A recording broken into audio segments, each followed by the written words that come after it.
یا ایھا الکافرون، کیا سورت کا نام سورۃ الکافرون ہے۔ فرمایا اتنے دلائل کے بعد اب نہیں مانتے، اب ان سے بائیکاٹ کر لو، مقاطعہ کر لو۔ کیا کر لو؟ وہ کیا ہے؟ قل کہہ دیجیے یا ایھا الکافرون، اے کافرو، اے منکرو، لا اعبد ما تعبدون، میں نہیں عبادت کرتا اس وقت۔ کیا؟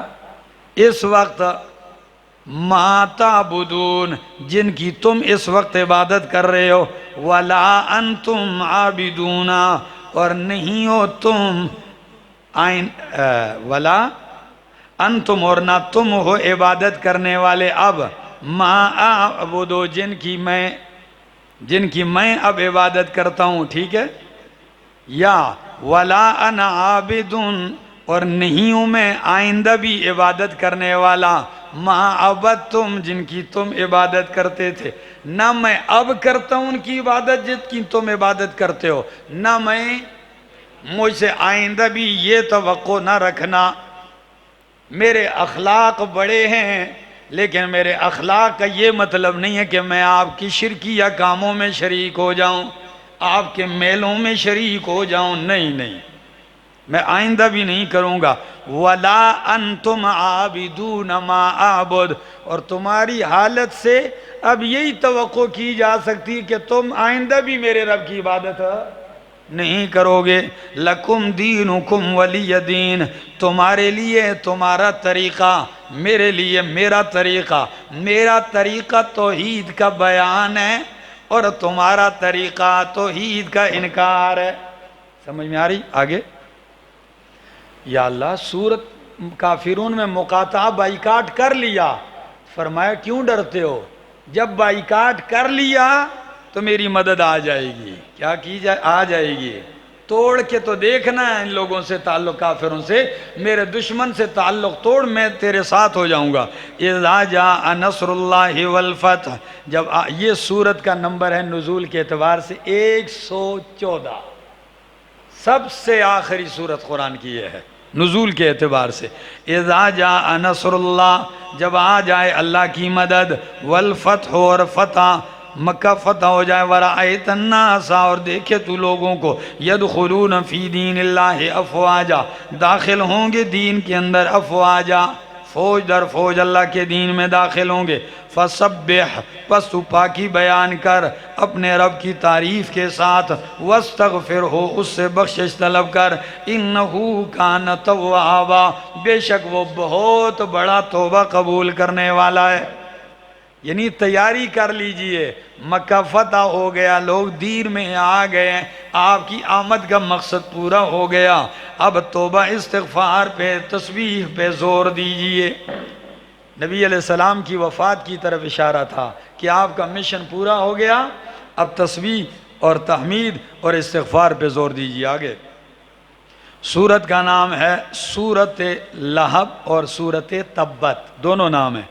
تبت یدا ابی لہب و تب، فرمایا جب اللہ کی مدد آ جائے گی تو اللہ آپ کے دشمن کو ہلاک کر دے گا۔ تو دشمن، مثال نمونہ ابو لہب کا، نبی علیہ السلام پہ پہلا پتھر برسانے والا یہی ہے، اور کہا تبا لک یا محمد الہذا جمعتنا، نعوذ باللہ، تو تباہ ہو جائے، تو نے کیا اس لیے ہمیں جمع کیا؟ تو اللہ نے بھی اسی طرح جواب دیا، فرمایا تبت یدا ابی لہب، فرمایا ہلاک ہو جائیں، ٹوٹ جائیں ابو لہب کے دونوں ہاتھ، وتبا، اور وہ خود بھی تباہ ہو جائے۔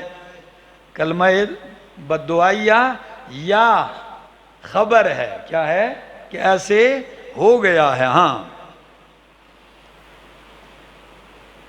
کچھ لوگ کہتے ہیں جی اب بھی جی ابو لہب کی انگلیوں سے کہتے ہیں جی چشمے جاری ہیں میٹھے پانی کے، اور وہ جہنم میں پی رہا ہے۔ بھئی کیوں؟ کہتے ہیں جی اس نے انگلی سے یوں اشارہ کیا، جشن منایا تھا میلاد کا، تو اس لیے۔ قرآن تو سن میرا بھائی، قرآن کہتا ہے اس کے ہاتھ کیا ہو جائیں؟ ٹوٹ جائیں، ہلاک ہو جائیں، اور یہ کہتا ہے ادھر سے کیا ہو رہے ہیں؟ چشمے جاری ہو رہے ہیں۔ عجیب لوگ ہیں۔ فرمایا تبت یدا ابی لہب و تب ما اغنا عنہ مالہ وما کسب، نہیں کام آیا اس کے اس کا مال، مال کام نہیں آیا۔ اور ابی لہب کہا، کیا مطلب؟ چہرہ شولوں والا، ایسے سرخ لال چہرہ رنگت، لیکن اس کا حسن بھی اس کے کام۔ پھر دوسری وجہ کہ ابو لہب اس لیے کہا کہ نام اس کا عبد العزیٰ تھا۔ کیا؟ تو اگر نام ذکر کیا جاتا تو نام شرکیہ تھا، تو اللہ نے شرکیہ نام لینا بھی گوارا نہیں کیا۔ بات سمجھ آ گئی؟ کتاب توحید کی اور نام شرکیہ ذکر کیا جائے، نام ہی نہیں ذکر کیا۔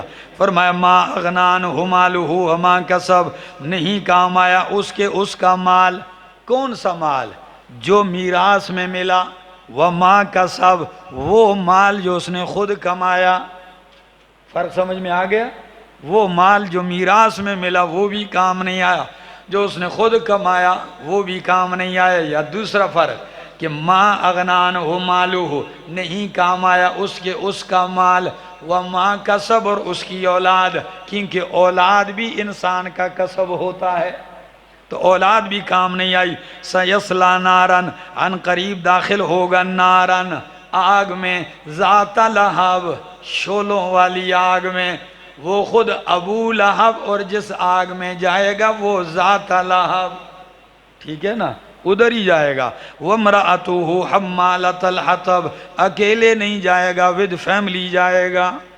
ہاں، وامرأتہ، اور اس کی بیوی، حمالۃ الحطب، جو اٹھانے والی ہے لکڑیوں کا گٹھا۔ یہ لکڑیوں کا گٹھا کیا مطلب ہے؟ ایک مطلب مفسرین نے یہ ذکر کیا ہے، چغل خور تھی، یعنی بس ایندھن ہر اس وقت اس کے سر پہ ہوتا تھا، جس طرح چغل خور ہر وقت بس آگ ساتھ لیے پھرتا ہے، ادھر لگا دی ادھر لگا دی، دو آدمی لڑا دیے۔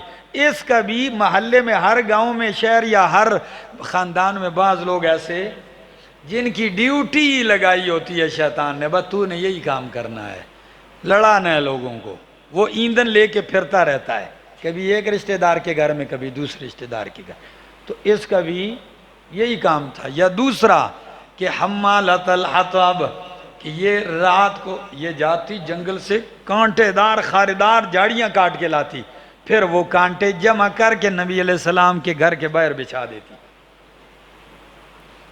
کہ وہ نکلیں گے تو پاؤں میں، اس کے بس میں یہی تھا، اس کے بس میں اس نے اپنا حصہ ڈالا۔ نتیجہ کیا ہے؟ فرمایا فی جیدہا حبل من مسد، جس لکڑیوں کا گٹھا جس رسی سے باندھتی ہے وہی رسی اس کے گلے میں پڑ گئی ہے۔ فی جیدہا، اس کے گلے میں، حبل، رسی ہے، من مسد، بٹی ہوئی۔ مسد کا معنی کیا ہوتا ہے؟ جس کو بٹا جاتا ہے، ایسی بٹی ہوئی رسی۔ دنیا میں بھی یہ پڑ گئی کہ ایک دن کہتے ہیں گٹھا لایا جنگل سے، پھینکنے لگی، اس کی رسی گلے میں اٹکی اور وہیں سانس بند ہو کے مر گیا، اور جہنم میں بھی یہی اس کے لیے سزا ہو جائے گی۔ آگے